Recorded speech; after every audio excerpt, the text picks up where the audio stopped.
Hello નમસ્કાર વિદ્યાર્થી મિત્રો, વૈદ ડિજિટલ એજ્યુકેશનમાં આપ સર્વે વિદ્યાર્થી મિત્રોનું સહૃદય હાર્દિક સ્વાગત છે। આજે આપણે ધોરણ 4 દ્વિતીય સત્રાંત પરીક્ષા વિષય ગણિતનું 40 ગુણનું પેપર જોવાના છે। તો 40 માંથી 40 ગુણ આપણે મેળવવા હોય તો આ વિડીયોને અંત તક સુધી નિહાળશો। ચેનલમાં ન હોય ચેનલ સબસ્ક્રાઇબ કરો, બાજુમાં બેલ આઇકન પ્રેસ કરો, વિડીયો લાઈક કરો, તમારા મિત્રો દોસ્તોને શેર કરો, જેથી કરીને તમને ખ્યાલ આવે કે કેવો પ્રશ્ન પૂછાય, એમાં શું કરવાનું। સહી તમારે કોઈએ કરવાની નથી, બરાબર। તમારું નામ લખવાનું, તમારી શાળાનું નામ, નંબર અને ક્લાસ નંબર, વર્ગ। આપેલ આકૃતિની મદદથી નીચેના પ્રશ્નોના જવાબ લખો। આકૃતિ પરથી ઉપરની આકૃતિમાં ત્રિજ્યાની સંખ્યા ગણો। તો મિત્રો P થી છે, P થી A, P થી D, P થી F, P થી B, P થી C, P થી E, કેન્દ્રથી આ જે વર્તુળ છે ત્યાં સુધી શું થશે? ત્રિજ્યા। ઉપરની આકૃતિમાં વ્યાસ, કેન્દ્રમાંથી પસાર થતી જીવા, તો EF, CD અને AB, ત્રણ વ્યાસ। ઉપરની આકૃતિમાં કેન્દ્ર કોણ છે? તો કે P। હવે ઘણા બધા વાલી વિદ્યાર્થી મિત્રોની કમેન્ટ આવે છે કે સર અમારા ગણિતના હજી ચેપ્ટર સમજવાના છે, તેમજ બીજા વિષયના પેપર સોલ્યુશન સાથે અમારે જોઈએ છે। તો ભાઈ ધોરણ 4ના વાર્ષિક પરીક્ષાના દરેક વિષયના 4-4, 5-5 પેપર સોલ્યુશન સાથેના આપણી વેદ ડિજિટલ એજ્યુકેશન નામની એપ્લિકેશનમાંથી મળી જશે। આ સિવાય તમારે ગણિત આસપાસ ઇંગ્લિશ હિન્દીના વિડીયો જોવા હોય તો વેદ ડિજિટલ એજ્યુકેશન નામની એપ્લિકેશન અત્યારે ગૂગલ પ્લે સ્ટોર ઉપર જઈને ડાઉનલોડ કરો, ઓપન કરશો, પેજ ખુલ્યામાં તમારા પોતાના મોબાઈલ નંબર નાખો, સેન્ડ ઓટીપી કરો, 4 આંકડાનો ઓટીપી નાખશો એટલે પેડ કોર્સમાં ધોરણ 4માં PDF, 3 થી 12માં એમના વિડીયો, ચોથું ધોરણ તમારું પસંદ કરી વિડીયો જોઈ શકો। અને આવતા વર્ષે 5મું ધોરણ છે, CET આપવાની છે, બધાએ પાસ થવાનું છે, તો એના અત્યારથી જ વિષય પ્રમાણે ગણિત, ગુજરાતી, આસપાસ, ઇંગ્લિશ, હિન્દીના વેકેશનમાં વિડીયો જોવાનું શરૂ કરી દેવું। હવે જો આ પ્રજ્ઞાચક્ષુ વિદ્યાર્થી માટે છે, તમારે કઈ લેવા દેવા નથી, કારણ કે આકૃતિ ન આવે એટલા માટે, બરાબર। ચાલો પ્રશ્ન 1 માગ્યા મુજબ ત્રિજ્યા AB દોરો। તો ત્રિજ્યા AB, વ્યાસ CD, કેન્દ્રમાંથી પસાર થતી જીવા, પરિકરની મદદથી 3 સેમી વાળું ત્રિજ્યા વર્તુળ દોરો। 3 સેમી માપ લેવાનું, નામ આપો તો આપી દેવાનું OP। પ્રજ્ઞાચક્ષુ વાળું તો માં નથી કરવું, બરાબર, છતાં આપણે કર્યું છે। નીચેના દાખલા ગણો।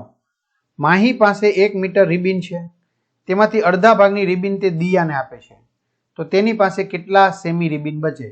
તો 1 મીટર એટલે 100 સેમી રિબિન છે, અડધા ભાગની એટલે 2 વડે ભાગ્યા 100 ને, તો 50 સેમી થયું। તો 50 સેમી કોને આપી દે છે? દિયાને। તો 100 માંથી 50 જાય તો કેટલા વધે? હવે 50। નીચેની આકૃતિ જે અપૂર્ણાંક દર્શાવે છે તેના જેવો અપૂર્ણાંક દર્શાવતી બીજી 2 આકૃતિ દોરો, બરાબર। તો આમાં 1/4 છે અપૂર્ણાંક, તો આ પણ 1/4, આ પણ 1/4। અપૂર્ણાંક મુજબ આકૃતિમાં રંગ પૂરો। 3/6 આવશે એટલે 6 માંથી 3 ખાનામાં, 1/4 એટલે કે 4 માંથી 1 ખાનામાં રંગ પૂરવાનો છે।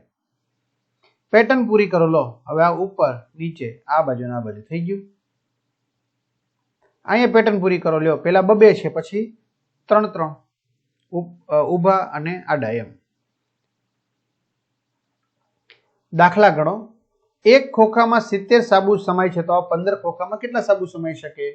તો એક ખોખામાં સમાતા સાબુની સંખ્યા 70, તો 15 ખોખામાં સમાતા સાબુની સંખ્યા કેટલી?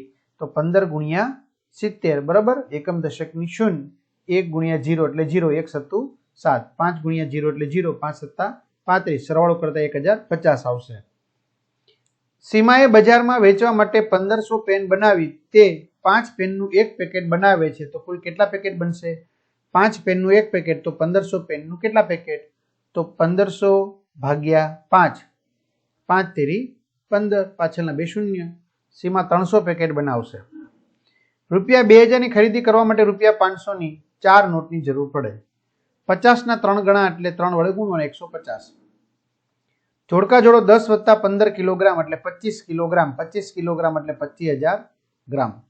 12 કિલોગ્રામ વત્તા 4 કિલોગ્રામ એટલે 16 કિલોગ્રામ, 50 ગ્રામ એટલે 16 કિલોગ્રામ એટલે 16000 ગ્રામ અને 50 ગ્રામ। આનો લગતા કોઈ 1 કિલોગ્રામ 5 કિલોગ્રામ એટલે 6 કિલોગ્રામ અને 900 ગ્રામ એટલે 6 કિલો 900 એટલે 6900 ગ્રામ। 16 કિલોગ્રામમાંથી 10 કિલોગ્રામ બાદ જાય તો 6 કિલોગ્રામ, 6 કિલોગ્રામમાંથી 450 બાદ કરવાના તો 6000 માં 450 બાદ કરતા 5550 ગ્રામ આવશે. ખરા ખોટા જણાવો. 150 ગ્રામ એ 1.5 કિલોગ્રામથી વજનમાં હલકું છે, ખરું. 1.5 કિલોગ્રામ એટલે કે 1500 ગ્રામથી. અડધો કિલોગ્રામ એટલે 750 ગ્રામ થાય, ખોટું. 500 ગ્રામ થાય ને. ચાલો, વિપુલ નીચેની આકૃતિ મુજબના મંદિરમાં પ્રદક્ષિણા કરે તો પ્રદક્ષિણા પૂર્ણ કરતા કુલ કેટલું અંતર કાપશે? તો આ બધાનો સરવાળો 30 મીટર. તો આ રીતે વિદ્યાર્થી મિત્રો સરસ મજાનું સોલ્યુશન જોયું. બધા મિત્રોને 40 માંથી 40 ગુણ પ્રાપ્ત થાય એવી વેદ ડિજિટલ પરિવાર શુભકામના પાઠવે છે. પણ ખાસ વિદ્યાર્થી મિત્રો કહું છું, ધોરણ 5ના વિડીયો અત્યારથી તમે જોવાનું શરૂ કરી દો, કારણ કે સીઈટીમાં મોટા ભાગનું પાઠ્યપુસ્તકમાંથી પૂછાય છે અને તમે આરામથી સીઈટીની પરીક્ષામાં પાસ થઈ જશો. બરાબર? તો અત્યારથી વેકેશનમાં કલાક 2 કલાક જોવાનું શરૂ કરી દેજો એપ્લિકેશનમાં જઈને. તો અહીંયા સુધી રાખીએ. અસ્તુ. જય હિન્દ, જય ભારત.